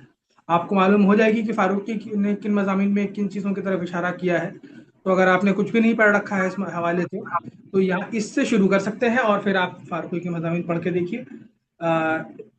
लेकिन जो अब कमी है इस मजमून में मेरी समझ से वो भी यही है कि सिर्फ यहीं तक अगर बात रहती तो मजमून में कमी कुछ ना रहती। लेकिन इन्होंने ओवरव्यू के अलावा जो, अब एक बात, अच्छा सिर्फ एक ही बात उन्होंने कहीं पे कहा फारूकी ने कभी कि इकबाल ने मुझको संभाला, और कुछ इस तरह की बात उन्होंने कभी कही। अब इस दो जुमले के ऊपर बाकी नाकिदीन ने क्या कहा, इसको जो है एक खासा जगह दी गई मजमून में, जिसकी कोई ज़रूरत मेरी समझ से तो मतलब हम तो नहीं समझ पा रहे कि इसका क्या काम था वहां पर। अगर सिर्फ एक ओवरव्यू के तौर पर रहता तो बेहतर मालूम होता है ये मजमून। एक और कमी जो इसमें है वो ये मिस कर गए कहना चाहिए कि किसी भी मतलब उर्दू फारसी रिवायत में जब आप कहते हैं कि गालिब शनासी, बेदिल शनासी, तो एक सिलसिला आपके जो भी ट्रेंड कारी है या जिसने अच्छी तरह से पढ़ रखी है चीज़ों को, उसके दिमाग में एक सिलसिला अपने आप बनाता है। अच्छा, बेदिल शनासी मतलब ये लोग इसमें हैं। तो ये इस सिलसिले का जिक्र ये मजमून में बिल्कुल ही मिस कर गए करना। दो बड़े नाम जैसे मुस्तर मजाज साहब हैं, तो उन्होंने तो बहुत काम किया इकबाल के ऊपर। इसी सिलसिले में जगन्नाथ आज़ाद भी हैं जो ज़्यादा मशहूर हैं मुस्तर मजाज से इस मामले में। जगन्नाथ आज़ाद, उन्होंने भी काफ़ी काम किया था इकबाल के ऊपर, और भी लोग हैं। तो इस सिलसिले में फारूकी कहाँ खड़े होते हैं ये भी हमें मालूम होनी चाहिए थी। और किन चीज़ों के ऊपर किन मतलब इकबाल शनासी में सिर्फ फारूकी यूँ ऐसा नहीं होंगे जिन्होंने इकबाल की ज़बानो बयान और उनकी सनाए बदाए और इन चीज़ों की तारीफ की होगी कि फलाना सनत है इनके शेर में, और ये देखिए इन्होंने साकिन हर्फ ला दिया और क्या सबब खफीफ खपा दिया है और सबब सकील यहाँ पे जोड़ दिया है। ये बाकी नाक़िदीन ने भी देखा होगा। तो क्या अगर नहीं देखा है तो बाकी नाक़िदीन ने क्या देखा फिर? उनकी इकबाल शनासी मतलब किन एक छोटा सा हिस्सा उनको भी डेडिकेट होना चाहिए था कि इस सिलसिले में फारूकी साहब कहाँ खड़े होते हैं और क्या ऐसी चीज़ें हैं जो उन्होंने इस सिलसिले में इजाफा किया है जो बाकी नाक़िदीन ने नहीं किया था, और फारूकी ने उस पर उसको उस बहस को शुरू किया इकबाल के हवाले से। ये भी तो कहा जा सकता था ना कि इस बहस को किसी ने नहीं छेड़ा था, इसको फारूकी ने शुरू किया है इकबाल के हवाले से। या ये बहस किसी ने जिक्र किया था लेकिन इसको नया रंग बख्शा है फारूकी ने। तो ये शनासी इसका मजमून नहीं होना चाहिए था। इसका मजमून होना चाहिए था ये पांच, मतलब इसका उन्वान यूं होना चाहिए था। उन्वान में के हिसाब से चक्कर दे गया ये। इकबाल शनासी लिख करके उन्होंने कुछ ऐसे भी चीज़ों की तरफ खुद को खींच लिया जिसका वो जिक्र करना भूल गए। तो खैर, लेकिन फिर भी मजमून अच्छा है और जो इंट्रोडक्शन के लिए बहुत अच्छा है। शुरुआत में जो बात हमने कही कि एक बात को पकड़ लिया गया, उसके अलावा अगर देखें तो जो मज़ामीन फारूकी के असल में है, खुर्शीद का सामान्य सफ़र और इस बात नफ़ी वगैरह में, उसका एक बहुत अच्छा ओवरव्यू है और ज़रूरी तरह से उसका मतलब आपको बता दिया जाएगा। आप तैयार हो जाएं पढ़ने के लिए कि अगर वो लफ्ज़ियाती निज़ाम के बारे में बात कर रहे हैं तो किस किस तरह की बातें हैं उसमें। तो इस मामले से काफ़ी अच्छा है और जो कमी है वो बता दी गई है। जी, चलिए बहुत बढ़िया, आगे बढ़ते हैं। ये एक गज़ल छपी है। एक ये हमारे पटना के ही हैं, चोंच गयावी साहब। तो इन्होंने गज़ल गज़ल ये असल में ये आजकल पटना में इस तरह की काविशें हो रही हैं, लोग गज़ल वगैरह लिख रहे हैं इनका। तो अच्छा है ये, मज़ाहिया जिनको पढ़ने का शौक है तो वो पढ़ सकते हैं। और एक गज़ल भी छपी है, वो भी पढ़ी जा सकती है। इसके बाद गज़ल एक का मजमून है इंशाइया टाइप का, ए जिंदगी तू याद करेगी हमें, अब्दुल समद साहब ने लिखा है, जो कि इस वक्त उर्दू के मशहूर फिक्शन निगार भी हैं। ये शहरयार को मरकज बना के शहरयार को एक तरह से याद करते हुए लिखा है। तो हम्म, अच्छा लगा। इनके जाती जो शहरयार से मरासिम थे और ताल्लुकात थे, शरीफ आदमी थे शहरयार साहब, अच्छे वफादार पुराने, एक हम्म, कहना चाहिए। जबकि ये बहुत जदीद रुझानात के लोग थे, पर एक हम्म, अपनी वज़ाक़ता में और अपनी एक आपसी मरासिमदारी में पुरानी कदरों के आदमी थे। हम्म, तो अच्छा मजमून लगा, शहरयार साहब को एक निजी जिंदगी के तौर पे जानने का मौका मिला। जबकि उनका कलाम शहरयार का मैंने बहुत नहीं पढ़ा है, पर मैं जानता हूँ ये बात कि अलीगढ़ से वाबस्ता खासकर जो लोग हैं, अलीगढ़ से लखनऊ जो बेल्ट है, इसमें शहरयार हम्म, साहब की एक पुराने लोगों में कल्ट फॉलोइंग है काफी। हम्म, पर बहरहाल, इसमें एक चीज देख के मैं चौंका थोड़ा सा। शहरयार साहब ने लिखा है एक जगह, मतलब इन्होंने लिखा है कि शहरयार ने कहा कि मैं 3 लोगों के लिए जान दे भी सकता हूँ और जान ले भी सकता हूँ। हम्म, उनमें से एक तो उनकी बेगम थी, जो गालिबन डिवोर्स्ड थी या अलग रहती थी उनसे, कुछ ऐसा है। एक है गोपीचंद नारंग। गोपीचंद नारंग के लिए मैं जान दे भी सकता हूँ और ले भी सकता हूँ।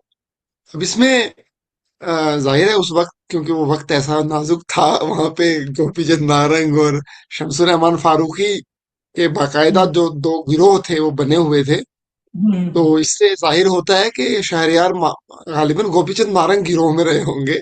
अब उनके लिए जब जान दे और ले सकते हैं, तो ये भी इसमें लिखा है, जो मुझे इस मजमून की अच्छी बात एक लगी इसमें। मैं क्योंकि बहुत क्यूरियस हूँ इस रिवेलरी के बारे में कि गोपीचंद नारंग और फारूकी का क्या ये मामला था। कहा जाता है उसके बारे में कि बहुत उसमें वो रहा, शिद्दत बहुत रही उसमें और गिरोहबंदी बहुत रही। तो ये भी लिखा है इसमें कि इनके मकान पे शहरयार के गोपीचंद नारंग और फारूकी की कई मीटिंग्स करवाई गई सुलह की, और वो गले भी मिलवाए गए और वो सब कराया गया। लेकिन बहरहाल वो चश्मकें जारी रही। अब वो जैसे पाकिस्तान वाले अभी ईरान और अमेरिका की कई मीटिंग्स करा रहे हैं अपने उस पे, तो, तो शहरयार ने भी गोपीचंद नारंग और फारूकी की कई मीटिंग्स कराई।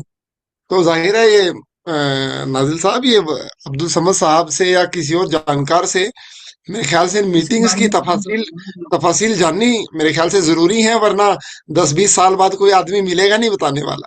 बिल्कुल, बिल्कुल, ये हम भी हैरान हो गए क्योंकि हम जैसे ही आपने शहरयार का नाम लिया तो हमको एक हमारे पटना के ही बहुत अच्छे शायर थे और हमारे, तो उनको हमने बचपन से देखा और हमारे दादा के करीबी दोस्तों में से थे, सुल्तान अख्तर।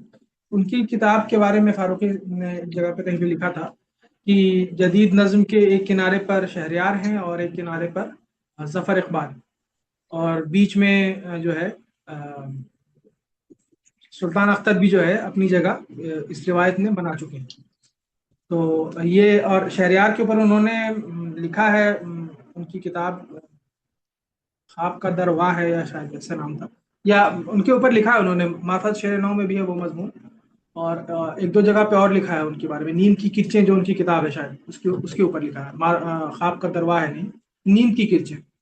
तो उसके बारे में फारूकी साहब ने मार्फत शेर नौ में भी लिखा है। तो अब ये हमें लेकिन मालूम ही ना था कि ये शहरयार साहब जो हैं वो नारंग साहब के लिए जान और ले और दे दोनों सकते हैं। तो ये बिल्कुल ये हमें मालूम करनी चाहिए ये चीज़। और यहाँ तक कि हमको ये भी मालूम है कि फारूकी साहब और गले वगैरह मिलवाए गए। ये लोग एक दूसरे को अपनी किताब में इंतसाब में भी शामिल कर देते। गोपी चंद नारंग और मोहम्मद अलवी के नाम ऐसे एक किताब है फारूकी साहब की। पर नारंग साहब ने भी जितनी भी किताब मुरत्तब की उसमें फारूकी के मज़ामीन को रखा। साथ साथ उन्होंने भी किताब में शायद इंतसाब वगैरह में उनका जिक्र किया फारूकी का, कि फारूकी को किताब डेडिकेट करते हैं। तो लेकिन एक किताब अभी हाल में ही अमीर खुसरो के हवाले से गुफ्तगू हो रही थी। उसमें एक किताब है नारंग साहब की है, अमीर खुसरो का हिंदवी कलाम, ये unवान है उस किताब का। उसके बारे में फारूकी साहब ने लिखा है कि किसी और ने उनकी दीगर कुतब का जिक्र किया तो फारूकी साहब ने कहा कि बाकी किताबों का तो जिक्र अच्छा था, लेकिन ये अमीर खुसरो का हिंदवी कलाम का जिक्र नहीं होना मुनासिब था, क्योंकि ये उनकी कमजोर किताबों में से है। और ये उस जमाने में जब ये किताब छपी थी तो नारंग साहब इसको एक कारनामे के तौर पर पेश कर रहे थे कि ये हमने बड़ा काम किया है। हम लंदन गए और जहाँ जहाँ मैन्युस्क्रिप्ट्स रखी हैं खुसरो की, लंदन और कहाँ कहाँ यूरोप वगैरह में, वहां वहां से हम देख करके आए हैं और इस किताब को तब तरतीब दी गई। तो उसके बाद लेकिन फारूकी साहब ने एक ही जुमला लिखा, ये उनकी कमजोर किताबों में से। तो ये हम लोगों को किसी दिन इनको दावत देनी चाहिए अब्दुल समद साहब को।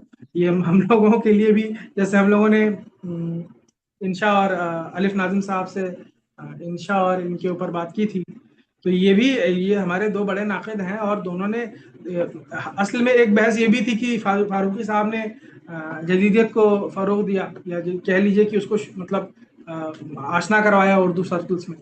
अब नारंग साहब ने माँ बाप जदीदियत का सिलसिला शुरू किया था।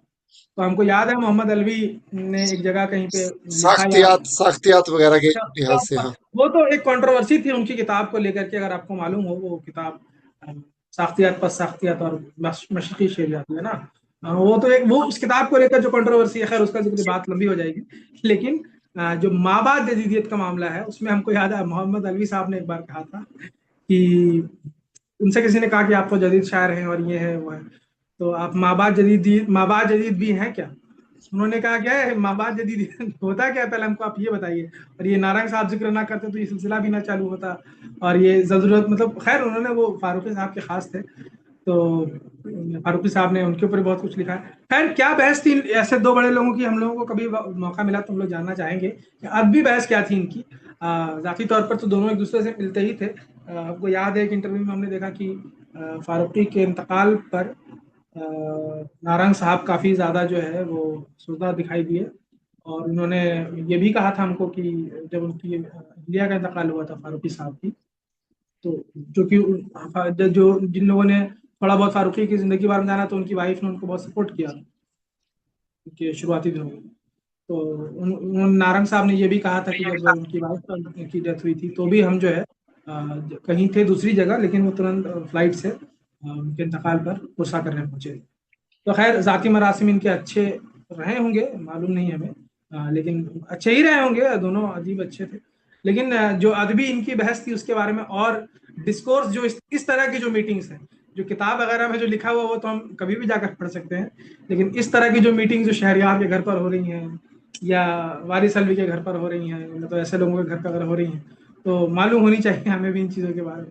है जी भाई। तो हमने लगभग लगभग कवर कर लिया है ये शुमारा। और कोई किताब आप जिक्र करना चाहें जिसका, किताब काफ़ी सारी इसमें एक तो किताब आपने बताया भी था इसके बारे में, मरासी समर। मैं मैं आता हूँ, मैं चलते चलते मैं खुद ही आता हूँ। एक तो एक अफसाना छपा है इसमें, अख्तर आजाद का क्लोन की मौत। अच्छा अफसाना अच्छा है अच्छा। ये, और ठीक है, पर कोई ये ज्यादा यादगार अफसाना नहीं है।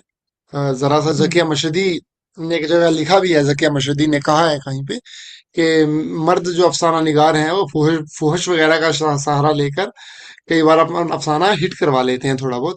तो इस अफसाने में भी कोई मर्द है, कोई कोई कपल है, वो मतलब कंसीव नहीं कर पा रहा है, तो वो किसी और अनमैरिड उनका एक फ्रेंड है, उनका सहारा लेते हैं उनको वो कंसीव कराने के लिए। तो इसमें जरा सा चटपटापन भी एक पैदा हो जाता है इन बातों से, खासकर मर्द कारीन के लिए। मुझे नहीं पता औरतें कैसे देखती हैं, पर वो हो जाता है, तो उसी का मेरे ख्याल से इसमें सहारा है, ज्यादा इसके अलावा इसमें कुछ नहीं है। एक है फनी बंद तो ये किवाड़ पर दस्तक। एक है बंद किवाड़ पर दस्तक, ये भी अफसाना है। छोटा सा अफसाना है, पर ये जैसे एक एक मतलब होता क्या है एक्चुअली, अभी हमारे समाज में जो बुजुर्ग हैं वो बुजुर्ग चाहते हैं कि एक बुजुर्गी में एक सेवा हो। सेवा वर्ड मतलब इन्वर्टेड कोमास में है। एक बहू बेटा पास हो, और एक एक अच्छा लगे, जैसे जिंदगी जी है तो भाई मीनिंगफुली बच्चों के लिए जी है, तो बच्चे इज्जत करें बुजुर्गी में। पर वो नहीं हो पाता, खासकर जो पोस्ट लिबरलाइज्ड इंडिया है हमारा। बच्चे जॉब वॉब के चक्कर में इधर उधर निकल जाते हैं। पेरेंट्स अक्सर, जिनके बच्चे जितने जितने ज्यादा कामयाब होते हैं, उनके पेरेंट्स के अकेले रहने की पॉसिबिलिटी उतनी ज्यादा है। तो वो अकेले रह जाते हैं, और फिर उनके अकेलेपन के जो मसाइल हैं, घर जिस तरह से अकेला अकेला रहता है। तो ये अफसाना भी उसी तरह का है, लेकिन ये अफसाना बहुत अच्छे से लिखा गया है। और छोटा सा अफसाना है, पर बहरहाल मुतासिर करता है। बुजुर्गों की हालत भी दिखाता है, और किस तरह छोटी छोटी चीजों में वो खुशियां तलाशते हैं वो भी दिखाता है। इसके बाद सदर जलसा, ये एक इंशाइया सा है कि ये मुझे बहुत फनी लगा, मैं हंसा बहुत इस बारे में। इसमें ये है कि भाई जो जो भी हम जलसे करते हैं, उर्दू में खासकर ये होता है, मुशायरा हो या कोई और रस्म इजरा हो या कुछ और हो, एक सद्र होना होता है जरूर।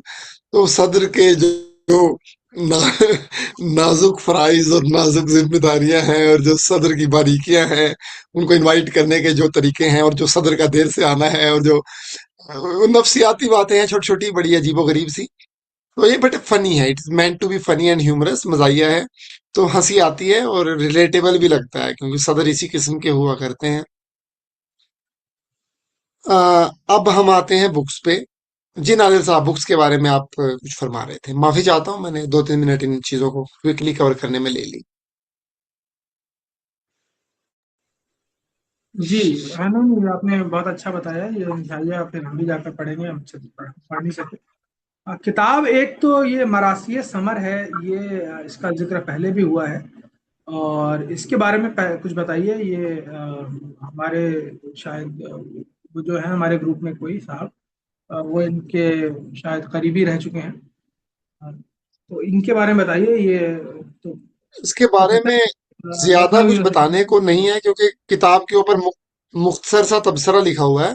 ये है। अल्लामा समर हिलोरी साहब हैं, जिनके मरसिए का एक ये किताब आई है नई रिसेंटली। तो उसके बारे में लिखा है कि इनके मरसियों की क्या खूबी है, और किस तरह से इस रिवायत से जुड़े हुए हैं पहले से। पर किसी हम्म, मरसिए का या बंद का हवाला नहीं दिया गया है कोई खास। तो इतना ही हम्म। इसके बारे में हम जान पाए हैं तबसरा पढ़ के। तो इसमें एक किताब और आई है जिगर साहब के बारे में। तो इसमें दो किताबें हैं, और जिगर। जो इसके अलावा जो अहम हैं, जिन पे चलो मैं क्विकली बोल देता हूँ। काजी अब्दुल हम्म, सत्तार साहब पे मोनोग्राफ आया है। है। वो उनका नाम मुझे ध्यान नहीं है अभी, वो कि जिन्होंने लिखा है। और ये जिगर मुरादाबादी पे एक खातून अदीबा हैं, उनके मज़ामीन का मजमुआ आया है। हम्म, तो जाहिर है जिगर बहुत अच्छे और शरीफुल नफस नफ्स शायर थे हमारे। वो किसी जमाने में रिंद भी थे। पर वो जाहिर है ये सब बातें जो हैं, ये किसी के किरदार, जो हमने अभी इंसान की बातें की थी कुछ देर पहले, ये सब बातें किसी भी इंसान के किरदार की मरकजी बातें नहीं होती। इंसान इन सब चीजों से बहुत बड़ा होता है। तो जिगर के बारे में तो अहमद जावेद साहब जो हैं वो भी कहते हैं कि जिगर जैसा दरगुजर करने वाला और जैसा एक शरीफ आदमी उर्दू शायरी को बहुत कम नसीब हुआ है, जिगर जैसा आदमी। तो उनकी उनकी शायरी की खसूसियात पे मजामीन है। जिगर बहुत मशहूर शायर थे अपने दौर के। हम्म, उसके अलावा एक जो है काजी अब्दुल सत्तार, ये बहुत अच्छे राइटर थे। इनका पीतल पीतल का घंटा, नहीं, पीतल का घंटा नाम है, पीतल की घंटी, वटेवर। वो कमाल का इनका अफसाना है। मतलब जमींदारी वाला जो निजाम है पूरा बिखरते हुए, पुराने जमींदारों का क्या गुर्बत में हाल है, वो उसकी अक्कासी करता है। इनका एक नोवेल है, हिस्टोरिकल फिक्शन, गालिब के ऊपर, काजी अब्दुल सत्तार का। तो वो भी मैंने अभी नहीं पढ़ा है, पढ़ने लायक चीज है। तो इनके ऊपर भी मोनोग्राफ आया है, तो ये जरूर उसको भी सैयद मोहम्मद उसको भी अशरफ पढ़ना साहब के चाहिए। उस्ताद उस्ताद थे शायद। हाँ, मोहम्मद अशरफ साहब, वो भी कमाल के अफसाना निगार हैं, और उनकी जी। जबान बड़ी कमाल की होती है। तो इन्होंने खासकर इनको हमने भी नहीं पढ़ा है इनको, ये हमारे बिल्कुल लिस्ट ऑफ ऑथर्स है ना, डिजायर टू बी रेड में, ये बिल्कुल सरे फहरिस्त हैं, इनको वक्त निकाल कर जरूर पढ़े। एक क्या लैला के खतूत या क्या इस नाम से एक किताब इनकी और है ना, लैला की, लैला के खतूत, मजनू की डायरी, वो वाली?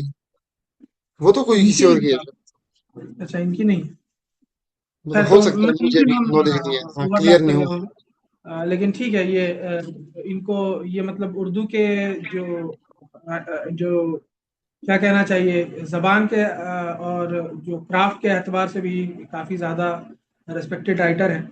तो इनके ऊपर ये किताब, ये तो मोनोग्राफ सा है, मोनोग्राफ छपाते रहते हैं, ये कहाँ से शाया हुआ है, ये इनसिक्योर के पास। भाई देखना पड़ेगा, मैंने नोट्स में लिखा नहीं। अब वो मोनोग्राफ है, ज्यादातर ये साहित्य अकेडमी वगैरह छपवाते हैं हाँ, वैसे तो। साहित्य अकादमी का, साहित्य अकादमी का। हाँ, साहित्य अकेडमी वाले छपवाते हैं। हाँ, ये तो अच्छा है, ये मोनोग्राफ वगैरह आपने लेकिन आज तक पढ़ा नहीं खोल के उसमें क्या होता है, ये हमको मालूम नहीं, ये लेकिन कुछ मुख्तसर सा होता है, 60 70 80 पन्नों का छोटा किताबचा सा होता है। सवाने और खिदमात वगैरह मुख्तसरन दे दिए जाते हैं सारे। ठीक है, ये अच्छा काम कर रहे हैं साहित्य करने वाले, इससे खैर हम लोग तो चलिए वाबस्ता हैं, नाम तो कम से कम जानते हैं, जो वो भी ना जानते हैं वो तो खरीद कर पढ़ सकते हैं। हमने देखा है पतले पतले से एक पूरी सीरीज है, साहित्य अकेडमी से भी छपती है और एनसीपीएल से भी छपती है, मोनोग्राफ की सीरीज। चलिए, तो लेकिन जो देखने वाले हैं वो अपने हिसाब से और भी इसमें किताब नाम पढ़ देते हैं, अगर आपको दिलचस्पी हो तो आप जाकर देख सकते हैं किताब को। एक शुरुआत से हम पढ़ देते हैं, लिस्ट मेरे पास है यहाँ पर। एक तो काजी अब्दुल सत्तार का मोनोग्राफ है, उसके बाद नकुश आहंग है वारिस रियाजी का, ये मजमूआ मकालात है। और आबरूए गज़ल जिगर मुरादाबादी, ये भी मज़ामीन हैं, मरतब किए हैं शाजिया हसन ने। और बच्चों की बीमारियों का होम्योपैथिक इलाज, अच्छा, ये नकुश इसमें पिंदार, ये मज़ामीन है। इसमें भी कुछ फरमाते हैं मुख्तसरन। ये क्या फरमाई, ये तो ये आपका अगर मन भर जाए मॉडर्न मेडिसिन से, या एक बार वो पुराने शोरा कहते नहीं थे कि ये साहब फलाना सिंध के शायर हैं, लेकिन मुंह का मजा चेंज करने के लिए रुबाइया भी कह लेते हैं। तो जब आपको लगे कि हो गया वेस्टर्न, मतलब बहुत दिन से किसी ना किसी बीमारी में है, तो जब आपको बिल्कुल ही आप होपलेस हो जाए तो करें इसका इस्तेमाल। खैर, हमारा मैदान नहीं है, ये सब नाम डॉक्टर है ना, हमें एलोपैथी, एलोपैथी तो अब नहीं कहते हैं, अब तो मॉडर्न मेडिसिन कहते हैं उसको, नामोपैथी की समझ है। जी। एक है आजीन, ये है ये लिखी है डॉक्टर मुअज्जम अज़्म ने। बाकी अच्छा, उर्दू सहाफ़त और अदब एक किताब है, ये ज़िया हसन ज़िया साहब ने लिखी है। और आखिरी किताब जो इस सिलसिले में है वो है मरासी समर। तो अ, ये सारी किताब थी, इनका नाम हमने पढ़ दिया। अगर आपको दिलचस्पी हो तो आप जाकर इनके ऊपर जो तबसरे लिखे गए हैं वो पढ़ सकते हैं। और होम्योपैथी वाली किताब जो है उसके बारे में भी, उसके उसको भी जाकर आजमा भी सकते हैं, करीबी ड्रग स्टोर से। ड्रग स्टोर में तो नहीं मिलती है, उसका अलग से दवाखाना होता है। खैर, हाँ, चलिए रमन साहब, तो ने कवर ठीक कर है लिया नाजिर ये। साहब, बहुत शुक्रिया। ये सिलसिला बहुत बहुत जारी शुक्रिया रहेगा, कोई अगला आपका। शुमारा लेके हाजिर होंगे जल्द। और बहुत शुक्रिया आपका, आपने हमको मौका दिया।